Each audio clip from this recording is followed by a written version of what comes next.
So, have you ever wondered why some people achieve so much in a year, why others just go about like nothing happened?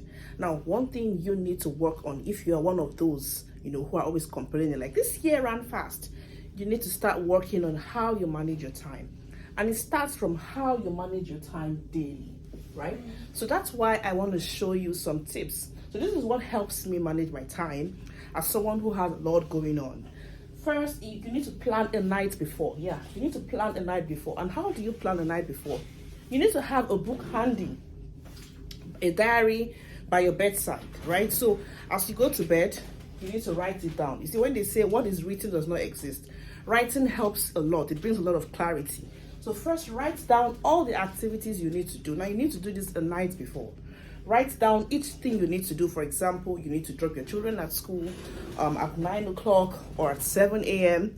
And then the next thing, you need to head to see a client at 9:30.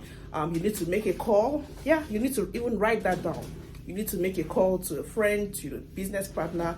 Write that down. You have an assignment to do. You need to write everything, every activity you need to do, and write what time you want to do it and how much time you want to spend on each activity. Then the next thing is stick to it. Now, you know how they say when you fail to plan, you plan to fail. It's one thing to plan, it's another thing for you to be disciplined enough to stick to that plan. So you ensure that you stay on course.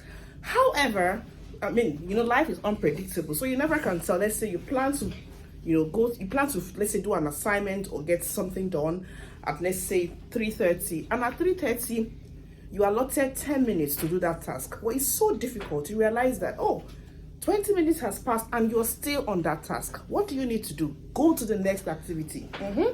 If you stay on that activity, you realize that your entire day will just go and you realize that you did nothing. It will frustrate you at the end of the day. So what you need to do, ensure that you go to the next activity. If the activity that you scheduled to do, at that particular time is taking longer time than you anticipated. And then what do? The next thing, just like I said, move on to the next. The next thing you need to do, you need to take stock of how it went, right? So back at night, still on your bedside, tick down the activities that are successful, tick them down.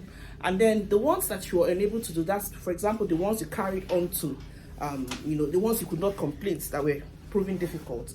Then you need to come back to it the next day. All right? So I hope this tip helps you. My name is Chibuzo Azubike, and I'm always glad to share them with you. See you next time.